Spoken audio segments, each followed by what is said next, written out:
Hey guys, okay, first of all, I wanted to sincerely apologize for stepping back from my channel for the last couple of weeks.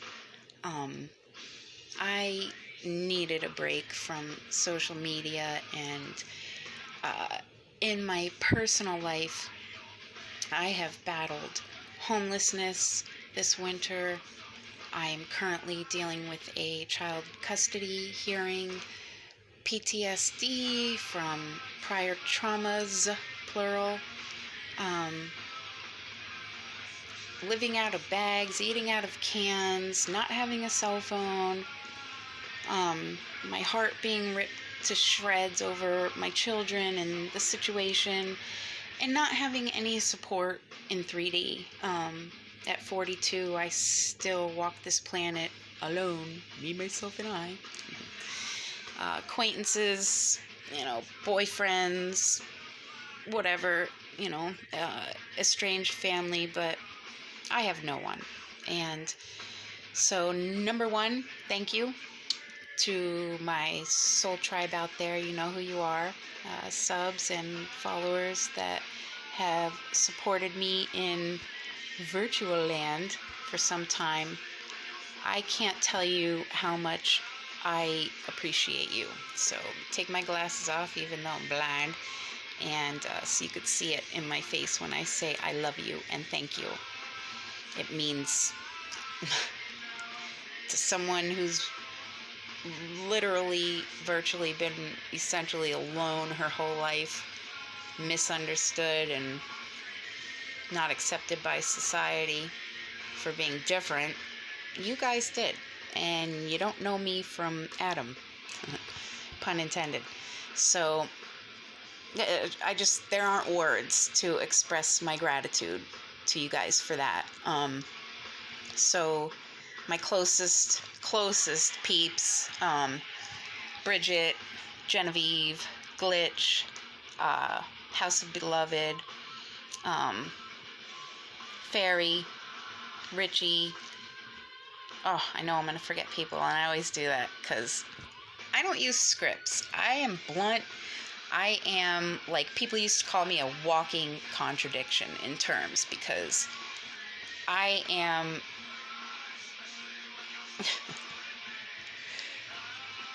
always a box full of surprises. You never know what you're going to get. I'm a Christian.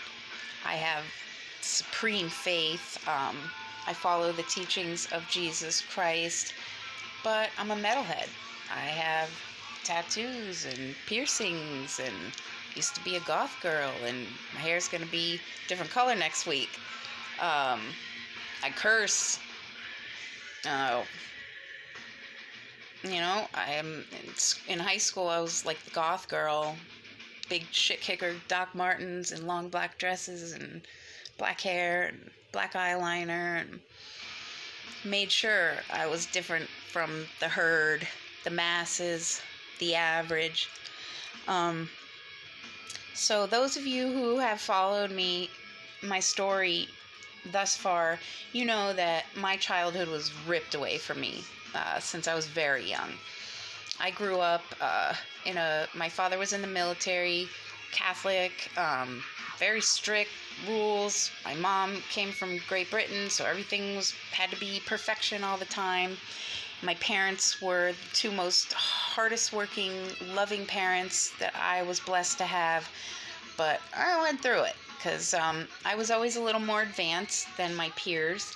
And when I was very young, my parents put me through a whole bunch of testing and had a very high IQ, and then based on that, I was expected to perform all the time, and I was always being graded and tested. And then by the time I was 12, I was just sick of taking puzzles and tests and these field trips to facilities and, doing these computer tests, which back in the 80s, it was like, we thought it was cool because we had never been exposed to computers, but we were used by different academic, religious, government agencies for this, because we were way up here.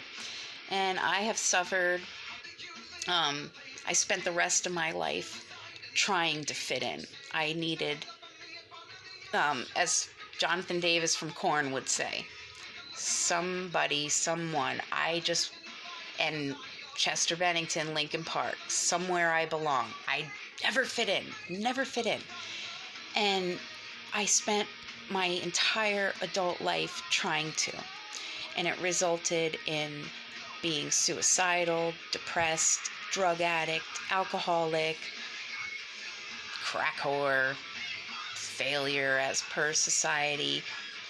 My family barely speaks to me. And then when I had my death experience last year, I got a new perspective on everything, and I thought, why the fuck am I trying to fit in with any of these judgmental? And I thought, no, I'm me, myself, and I'm authentic, original, unique. I don't dress like other people. I don't speak like other people. I don't think like other people. And I don't see and perceive things like other people. When those of us who have really high IQs that place us in genius categories, we think outside of the box. We explore quantum theories when it comes to everything. And so by the time I was in high school, I was so jaded while I had to teach my teachers, and I dropped out. I'm like, I don't need this. So I went to private school. I went to public school. I saw the difference. I saw the difference in what they taught, the quality of the subjects, the quality of the materials. And that's what I decided today. My video is going to be on the word judgment. Do not judge a book by its cover. You can't, I don't get how people... Okay, for instance, those of you who have followed my story, you know I was homeless all winter in freaking polar vortex of Pennsylvania, and I almost died out there in the woods. And, so I finally thought, you know what?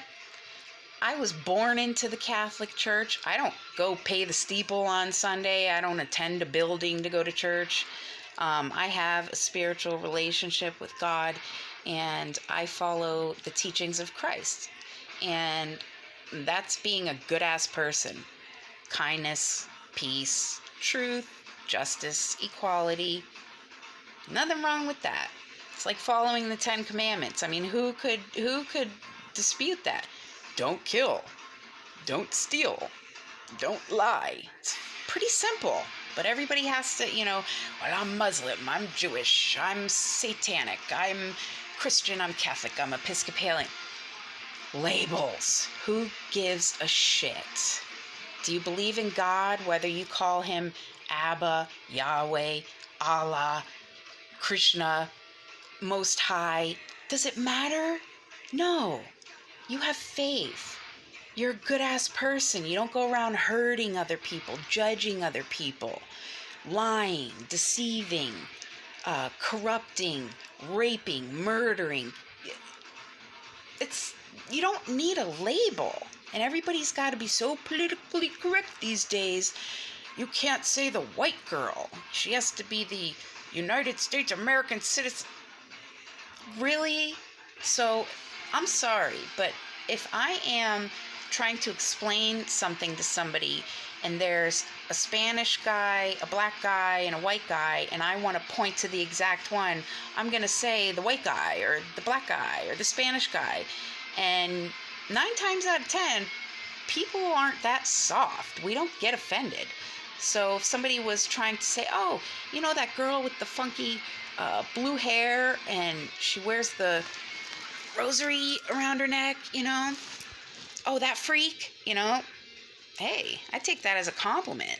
Freak on a leash, baby. But this freak's leash has come off because I am my own person. I love myself. I have been through it. and suffered all kinds of trauma and abuse from others and doing it to myself, because I took being born into systems and governments and religions and things, constructs that had been in play for a very long time.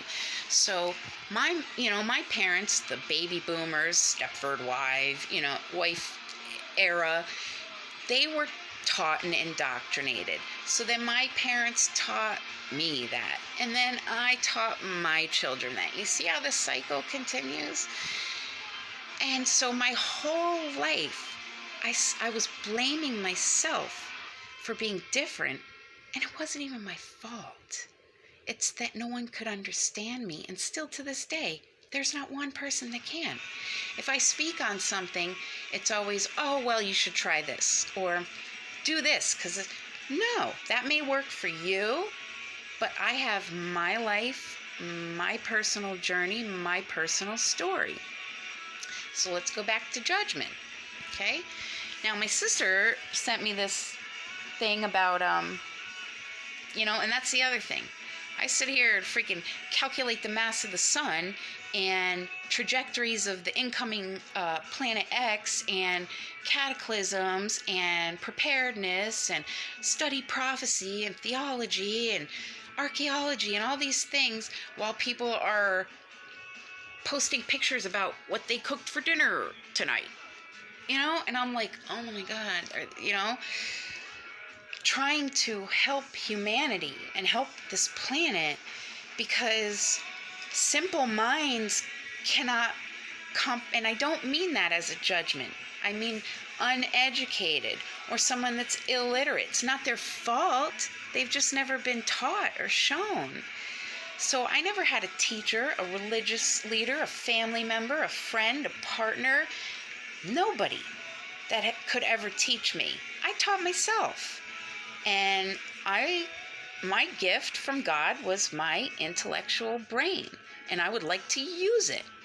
I'm 42, and I have no one to collaborate with, no peers, no access to internet except this Wi-Fi on my POS phone. In school, I'm studying online, and but it's not like our days where you're in a class with your friends and you can, group together and do homework. Freaking technology and social media and the internet that was the last nail in the coffin for any kind of community and connection and partnership and families coming together, and everybody's on a freaking device all the time, looking at screens all the time, looking down, walking, boop, boop, boop, boop, boop, instead of looking up and seeing what's going on in the clouds and in the sky. Nobody has a clue. And I know what's coming. And with the tensions between world governments right now, the gravitational pull from the planet coming in, all kinds of cataclysms, the uproars in France with the Yellow Vest movement, and Iran and Jerusalem and South America, Venezuela, the freaking border wall, and that's so coincidental that all these types of things that can be manipulated are happening right during election time. So, as I stated earlier, I like to be different. I like to keep people on their toes, surprise people, and you never know what you're going to get with me. But the one thing you'll always get from me is the truth. That's the one thing no one can ever say about me, is that I'm a liar. Good, beautiful, bad, ugly, brutal, you're going to get the truth from me as far as I know it. And I'm not the type of person to always say, I'm right, I know it all, you can't tell me anything. I want to learn. That is the one of the 7 deadly sins that I suffer from, lust. I have a lust for learning, a lust for knowledge. I am not a television watcher. I'm a book reader, bookworm. I write, and I just hate seeing people, my children especially, this is what pisses me off the most, that they, in their current situation, have no supervision and sit on video games and 60-inch flat screen TVs and filth from WWE and porn and just social media where everyone feels like they have to be fake. That, look at me, I'm so perfect. Me and my boyfriend are so happy. Oh, we have the perfect family. Come on. Everybody's got skeletons in their closet. Everybody's got things they're ashamed of. Everybody's got shadows, okay? Including me. But there's a difference between one who's fake and superficial and acts all cool and the one who could be accountable. Yeah, I fucked up. I can own that because I learned from it. What is life here on planet Earth? A learning process of evolution and growth. So with AI and Siri and Alexa and Hey Google, all somebody has to do is put an interface, so when you ask, hey Siri, what is 2 plus 2? And she'll say 9. And then they teach their children that. Nobody's going to learn anything anymore. And I'm sorry, the people that are just waking up now or woke or awakened or whatever the new terms are for it, my generation is tired. A lot of us are gone for whatever reason, you know what I mean.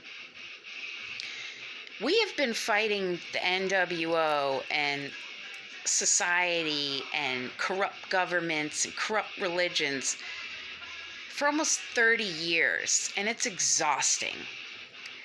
And a lot of us haven't made it because it was too much to bear, because everybody else in the world is so freaking blind. And I am so grateful that this spiritual mass awakening of consciousness is happening in my lifetime. I never dreamed I would be that lucky. So anyone that is alive today at this point, boop, on the infinite line of timeline in 2019 AD or CE or whatever the F they're calling it now, gives a shit. June 2019, okay? If you're alive today, this age of the Earth, the age of Aquarius, which formerly was going to be called the Golden Age, but in future history books, pretty sure it's going to be called the Great Awakening. You're lucky to be alive. So for those people following, keeping up with the Joneses online, trying to make that almighty root of all evil, mark of the beast system, like, it's so frustrating. So this is how I get, and this is why I'm not good at this, and this is why I'm the research analyst behind the scenes in the lab studying, because on camera I can explore quantum theories in a nanosecond and formulate a solution without all the complicated bullshit to get there. I just have a problem expressing it in easily understood terms, because when I really go off on a tangent, there's a lot of scientific terms, medical terminology, and it's just, and people have no freaking clue what I'm talking about. So that's why I get ignored. So I try to, I get nervous, and that is from, like I said, childhood trauma of being expected to perform all the time. Like spelling bees, regional spelling bees, first, second, third, elementary school. We had stacks this thick of words like supercalifragilisticexpialidocious. Spell it, define it, and know what it means when it's used in a sentence. And we had maybe 3 months to learn a stack like that. And then stand on stage, sweating, red face, shaking, while my parents are sitting there, you gotta get first place, you gotta get first place. Oh, Jennifer doesn't get anything but straight A's, da da da da da. And then I was just over it. By the time I was in high school, I was like, I'm out. And when I was 21, I had my son, I became a mother, and my children are the greatest gifts to me. But since my family was my home unit, I was a stay-at-home Betty Crocker mom, goth-weared clothes, pushing a stroller with my piercings and everything, but you didn't give a shit. My kids are the living proof of good parenting. For example, when they were younger, I never punished my kids. I taught them lessons, and I disciplined them. There's a difference between discipline and punishment. So let's say my son was 8, and he did something that he shouldn't have done. He would stand in the corner for 1 minute for every year of his age, so 8 minutes.